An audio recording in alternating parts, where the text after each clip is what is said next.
नमस्कार दोस्तों, मैं दीपक शर्मा अंग्रीश आपका स्वागत करता हूं द लीगल चैम्बर में।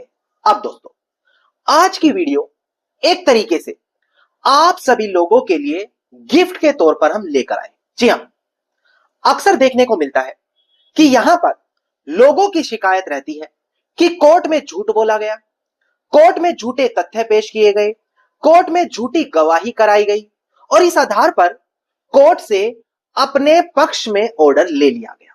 मतलब कि कोर्ट के सामने झूठ बोलते हुए एक पार्टी कोर्ट केस जीत गई और इसके बाद लोगों के मन में तरह तरह क्वेश्चन आते हैं कि हमारे मन से तो अब कोर्ट का विश्वास उठ गया है, न्याय इस दुनिया में ही नहीं है।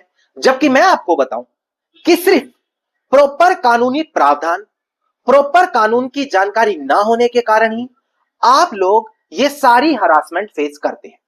पर आज की वीडियो में मैं आपको एक बिल्कुल लेटेस्ट जजमेंट बताने वाला हूं, वो भी ऑनरेबल सुप्रीम कोर्ट की, जहां पर अगर एक इंसान कोर्ट में झूठी गवाही देगा, कोर्ट से झूठ छिपाएगा, कोर्ट के सामने झूठे तथ्य पेश करेगा, कोर्ट के सामने झूठे एविडेंस देगा, तो उसके बुनियाद पर अगर वो कोर्ट से कोई निर्णय ले रहा है, ऑर्डर ले रहा है, अपने पक्ष में जजमेंट ले रहा है, तो उसकी कोई मान्यता नहीं है।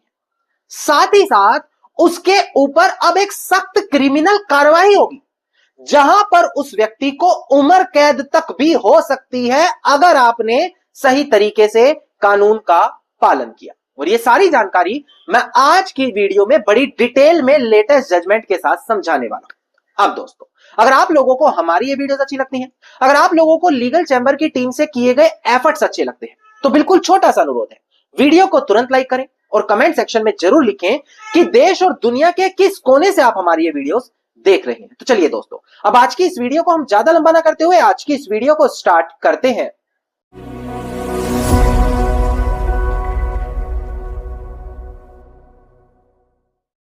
अब दोस्तों, सबसे पहले मैं वीडियो की शुरुआत में आपको बताऊं कि आज हम बात करने वाले हैं परजरी के बारे में।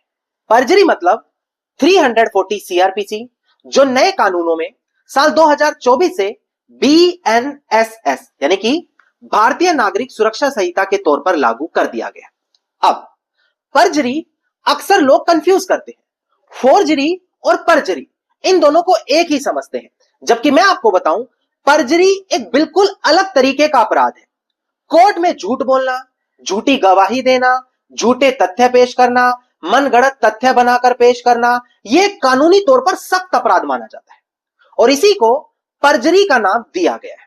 अब जो लोग कानून के बारे में ज्यादा जानकारी नहीं रखते, उनको इस चीज की जानकारी नहीं है, वो क्या करते हैं, सिर्फ कोर्ट में खड़े होकर ओरली बोलते हैं कि देखो इसने तो यहां पर झूठे तथ्य पेश किए हैं, देखो इसने तो यहां पर यह चीज झूठ बोली है, और इस वजह से उनकी ये चीज नजरअंदाज कर दी जाती है। फिर उनको लगता है कि हमारे वकील साहब बिक चुके हैं, उनको लगता है कोर्ट में सुनवाई नहीं हो रही, जबकि कानूनी प्रावधान आप जब पढ़ेंगे तब आपको पता चलेगा कि ऐसी सिचुएशन में कार्रवाई किस तरीके से करानी होती है। पर सबसे पहले मैं आपको शुरुआत में समझाऊं कि जैसे मैंने आपको यह प्रावधान बताया परजरी, इसी प्रकार से आपको अनेकों ऑनरेबल सुप्रीम कोर्ट की जजमेंट मिलती है, जहां पर स्वयं ऑनरेबल सुप्रीम कोर्ट अपने आदेश में बताता है कि कब किस तरीके से कोर्ट में झूठ बोलने वालों की, झूठी गवाही देने वालों के खिलाफ सख्त से सख्त कार्रवाई होगी। पर आप लोगों तक कभी वो जजमेंट आ ही नहीं पाती। कारण, क्योंकि कोई प्लेटफॉर्म पता ही नहीं आपको कहां से ले, कब ले। आप टोटली डिपेंड है अपने वकील साहब के ऊपर। अब मैं आपको बताऊं कि यहां पर लीगल चैम्बर स्पेशली आप लोगों के लिए लेकर आया है वीआईपी व्हाट्सएप ग्रुप। ये कोई आम ग्रुप नहीं है कि व्हाट्सएप ज्वाइन कर लिया सब हो गया, जी नहीं, ये बड़ा स्पेशल ग्रुप है। यहां पर आपको हर एक लेटेस्ट जजमेंट मिलने वाली है। जैसे आप हमारी वीडियोस देखते हैं, लेटेस्ट जजमेंट देखते हैं, वो उससे भी ज्यादा रोजाना 5-10 जजमेंट यहां पर आपको देंगी। सबसे बड़ी चीज, चाहे आप कोई एडवोकेट है या एक कॉमन इंसान है, आपको पता है कि कितना जरूरी है लेटेस्ट जजमेंट के बारे में पता होना। अगर आपका कोई कोर्ट केस है और लेटेस्ट जजमेंट मिल गई, तो यह मानो कोर्ट केस जीतने से कोई आपको नहीं रोक पाएगा। इसीलिए यह वीआईपी व्हाट्सएप ग्रुप इतना जरूरी है। अब अगर आप इस ग्रुप को ज्वाइन करना चाहते हैं, परजरी या इससे जुड़ी सभी लेटेस्ट जजमेंट पाना चाहते हैं, तो मात्र 1000 रुपए, सिर्फ 1000 रुपए, जो दिन के 2.5 रुपए बनते हैं, 1000 रुपए इसकी ज्वाइनिंग फीस रखी है। आप उसे पे करके इस ग्रुप को ज्वाइन कर सकते हैं और पूरे 1 साल के लिए सभी लेटेस्ट जजमेंट या फिर अपने पसंदीदा टॉपिक पर लेटेस्ट या लैंडमार्क जजमेंट पा सकते हैं। और ये सारी सुविधाएं वीआईपी ग्रुप में आपको मिलने वाली है। और ये ग्रुप कितना जरूरी है, सिर्फ कुछ दिनों में ही 290 लोग इसमें जुड़ चुके हैं। मतलब लोग इस ग्रुप का फायदा उठा रहे हैं, तो आप क्यों पीछे रह गए। तुरंत वीडियो के डिस्क्रिप्शन में जाएं, वीआईपी व्हाट्सएप ग्रुप आपको मिलेगा, जाकर जरूर ज्वाइन करें। अभी भी मौका है, जल्द ही ग्रुप फुल हो जाएगा। फिर अगर बाद में नया ग्रुप बनाया गया तो प्राइसेस बढ़ने वाले हैं, तो अभी भी पुराने प्राइस में जाकर आप वीआईपी ग्रुप ज्वाइन कर सकते हैं ना। हम अपनी वीडियो पर दोबारा आते हैं। देखिए, हम बात कर रहे हैं परजरी अपराध की। कोर्ट में झूठ बोलना, ओरल टेस्टामनी झूठी देना मतलब मौखिक गवाही, झूठे तथ्य पेश करना, झूठे एविडेंस पेश करना, ये सभी के सभी किसमें माने जाते हैं, हमारे परजरी के अपराध माने जाते हैं। अब हम एक बार नए कानूनों के प्रावधानों को पढ़ते हैं। डिस्प्ले पर देखकर ध्यान दीजिएगा ताकि परजरी और क्लियर हो आपको। देखिए, सबसे पहले आपको देखना है भारतीय नागरिक सुरक्षा संहिता का सेक्शन नंबर 379, जो मैंने शुरू में बताया था। ये बेसिकली प्रोसीजर, तरीका बताता है कि किस तरीके से आपको परजरी का दावा कराना है। इन्होंने बोला कि ये कोर्ट को पावर देता है कि वो इंक्वायरी कंडक्ट करा सकता है जब उसको लगता है कि कोई परजरी जैसा अपराध कोर्ट के अंदर किया गया है। और जब कोर्ट इंक्वायरी कराएगा और इंक्वायरी कराने के बाद ये पाता है कि हाँ, यहां पर परजरी का अपराध किया गया है, तो वो कंप्लेंट फाइल करके मजिस्ट्रेट के सामने उसको भेज देगा ताकि उसके खिलाफ कार्रवाई की जा सके। कौन सा प्रावधान है, सेक्शन 379 भारतीय नागरिक सुरक्षा संहिता। अब डिस्प्ले पर देखिए, ये तरीका बता रहा हूं मैं आपको कि किस तरीके से आपको कोर्ट में कंप्लेंट डालनी है। देखिएगा डिस्प्ले पर एक और सेक्शन है, सेक्शन 215 भारतीय नागरिक सुरक्षा संहिता। ये कहता है कि देखो, अगर आपको लग रहा है कि कोई परजरी जैसा अपराध हुआ है, कोर्ट में फॉल्स एविडेंस दिए जा रहे हैं, तो साफ लिखा है कि कोई भी कोर्ट कोग्निजेंस नहीं ले सकता, एक्शन नहीं लग सकता उस अपराध के अंदर, जब तक एक रिटन कंप्लेंट कोर्ट में फाइल नहीं की जा सकती जहां पर एक फॉल्स एविडेंस कोर्ट में दिए गए हैं। मतलब दोस्तों, कोर्ट के सामने लिखित में शिकायत देनी पड़ेगी ड्राफ्ट कराकर कि देखो यहां पर ऑफेंस हुआ है 215 379 के तहत और इस अपराध के खिलाफ हम कार्यवाही चाहते हैं, तब जाकर कोर्ट वहां पर उसमें एक्शन लेगा। यह तरीका बताया गया है कार्यवाही कराने का। जब आप कहें कोर्ट में मैंने बोला था, हमें अनदेखा कर दिया, हमारी बातों को नहीं सुना गया, कोई फायदा नहीं है। Court is also bound by the procedure. Court खुद बंधा हुआ है प्रावधानों में।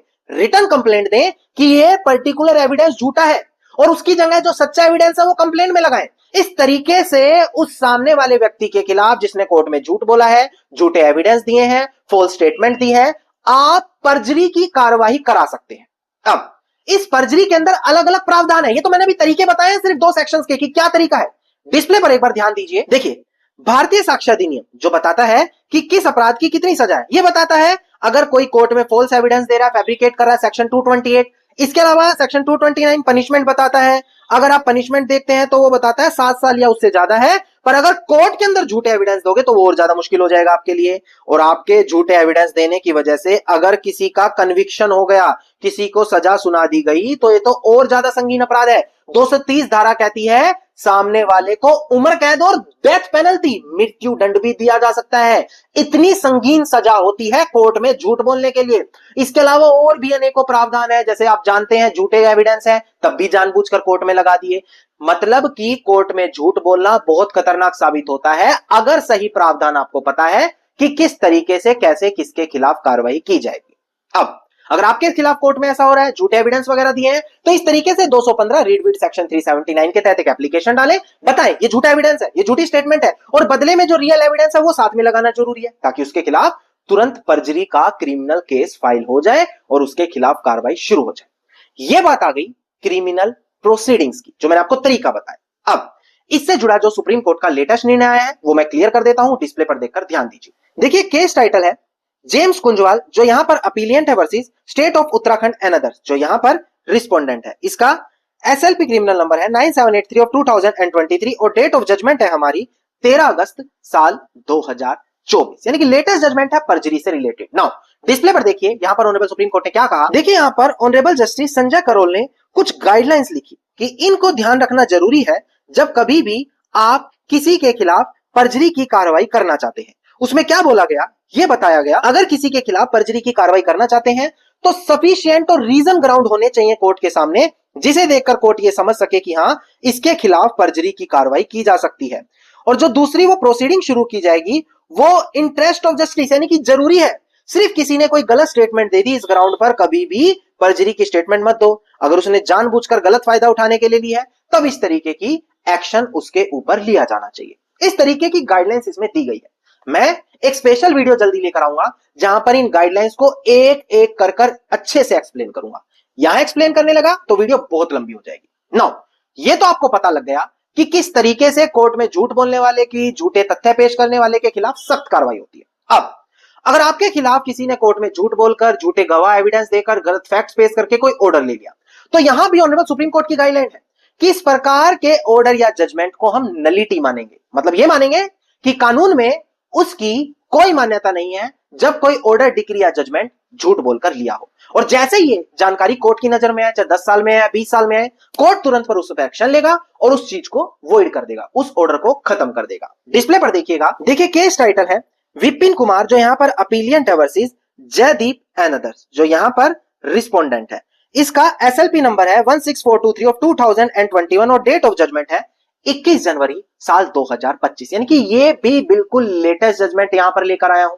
अब एक बार डिस्प्ले पर देखकर ध्यान दें कि आखिरकार इस जजमेंट में क्या कहा गया। देखिए दोस्तों, अगर आप इसी जजमेंट के 28वें पैराग्राफ के लास्ट में जाकर पढ़ते हैं तो वो इस चीज को साफ बोलता है कि ये अबव प्रिंसिपल, यानी कि ये साफ कहा जाता है कि अगर ये एस्टेब्लिश हो गया कि कोई भी ऑर्डर यहां पर कैसे लिया गया है, प्रैक्टिसिंग और प्लेइंग फ्रॉड, यानी कि फ्रॉड कोर्ट के साथ करा है, झूठ बोला है, झूठे गवाह दिए, तथ्य दिए, फ्रॉड करके लिया गया है, तो वहां पर वो ऑर्डर बिल्कुल भी वैलिड नहीं माना जाएगा, उसको हम लीगल नहीं मानेंगे। और इसको यही माना जाएगा कि इट इज नॉन एग्जिस्टेंट और can not be allowed to be stand, और यही माना जाएगा कि इस प्रकार का ऑर्डर कभी एग्जिस्ट ही नहीं करता था और उसको खत्म कर दिया जाएगा।